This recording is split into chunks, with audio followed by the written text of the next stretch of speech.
새벽의 병원 복도는 차갑고 고요했다. 형광등 불빛 아래 큰딸은 의자에 앉아 두 손을 모으고 있었다. 머릿속에는 엄마의 목소리가 또렷하게 울리고 있었다. 나는 기계에 매달려 살고 싶지 않다. 자연스럽게 가게 해줘. 그 기억은 따뜻한 식탁에서 시작되었다. 온 가족이 모여 저녁을 먹던 자리, 엄마는 젓가락을 내려놓고 조용히 말했다. 얘들아, 나중에 혹시라도 내가 크게 아프면 연명치료 같은 건 하지 마라.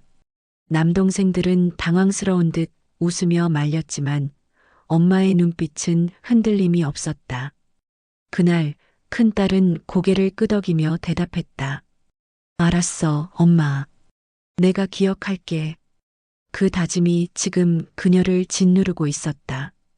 대기실의 공기는 무겁고 차가웠다. 남동생들은 서로의 얼굴을 피하며 앉아 있었고 결국 첫째가 조심스레 입을 열었다. 누나 엄마 어떻게 할 거야? 큰딸은 고개를 들었다. 무슨 말이야? 의사 말 들었잖아. 이제 곧 결정해야 한다고. 둘째가 덧붙였다. 솔직히 우리 잘 모르겠어. 누나가 큰딸이니까 누나가 정하는 게 맞지 않을까? 큰딸은 순간 숨이 막히는 듯 했다. 정하는 게 맞다니 엄마 뜻을 다들 들었잖아. 첫째는 난처한 표정으로 고개를 숙였다. 근데 막상 그 순간이 오니까 쉽지가 않잖아. 둘째도 한숨을 쉬며 말했다. 만약 우리가 잘못 판단하면 평생 후회하면 어떡해. 큰딸은 목소리를 높였다. 후회는 엄마 뜻을 어겼을 때 하는 거야. 순간 정적이 흘렀다. 그때 올케가 자리에서 일어나 단호하게 말했다. 그래도 최선을 다해야죠. 그래야 후회가 없지 않겠어요? 큰딸은 올케를 바라봤다. 엄마는 원하지 않으셨어요. 올케는 흔들림 없는 눈빛으로 대꾸했다. 기적이 있을지 누가 알아요? 우리가 포기하면 그건 불효예요. 의사는 차트를 펼치며 담담히 말했다. 환자분의 상태는 호전 가능성이 거의 없습니다. 호흡은 인공호흡기에 의존하고 있고 혈압은 약물로 유지 중입니다. 가족분들이 결정을 내려야 합니다. 연명 치료를 계속할지 중단할지. 말이 끝나자 방 안은 정막에 잠겼다. 남동생들은 서로 눈을 피하며 침묵했고 큰딸은 두 손을 움켜쥔 채 앉아 있었다.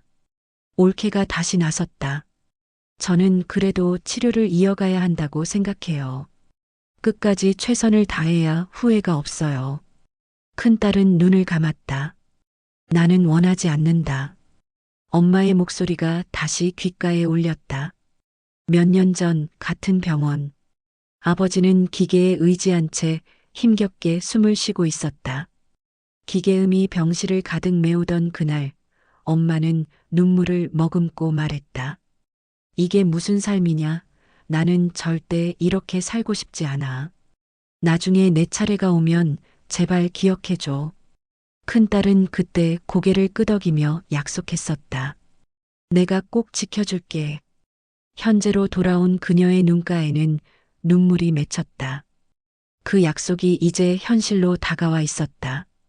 밤 병원 옥상. 차가운 바람이 불어왔고 도시의 불빛이 멀리 번져 있었다. 큰딸은 휴대폰을 열어 엄마와 함께 찍은 사진을 바라보았다. 사진 속 엄마는 환하게 웃고 있었다. 엄마, 다들 나만 바라보고 있어. 나는 엄마 뜻을 지키고 싶은데. 그녀는 하늘을 올려다보며 눈물을 흘렸다. 하지만 그 눈물 속에서 결심이 조금씩 굳어지고 있었다. 다음 날 아침 가족들이 다시 모였다. 큰딸은 더 이상 망설이지 않았다. 저는 엄마 뜻을 지키겠습니다. 연명 치료는 중단해 주세요.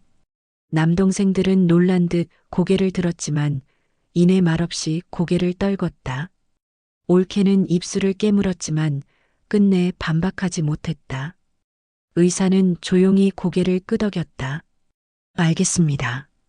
큰딸의 눈에서 눈물이 흘렀다. 두려움과 슬픔, 그리고 묘한 안도감이 함께 스며 있었다. 중환자실. 기계음이 하나둘 줄어들었다. 큰딸은 엄마의 손을 꼭 잡고 속삭였다. 엄마, 이제 편히 쉬세요. 나 엄마 말 지켰어요. 누가 뭐라 해도 이게 내 마지막 효도예요. 엄마의 손은 차갑고 미약했지만 그녀는 그 손길을 끝까지 놓지 않았다. 눈물이 끊임없이 흘러내렸지만 그 안에는 단단한 평온이 서려 있었다. 며칠 뒤 장례식장. 영정 속 엄마는 언제나처럼 따뜻하게 웃고 있었다. 큰딸은 그 앞에서 조용히 고개를 숙였다. 최선이란 건 남이 정해주는 게 아니었다. 엄마의 뜻을 지키는 것, 그것이 내 최선이었다. 향 냄새가 은은히 퍼지는 가운데 그녀의 마음속에 맺혀 있던 무거운 짐이 조금은 풀려나가고 있었다.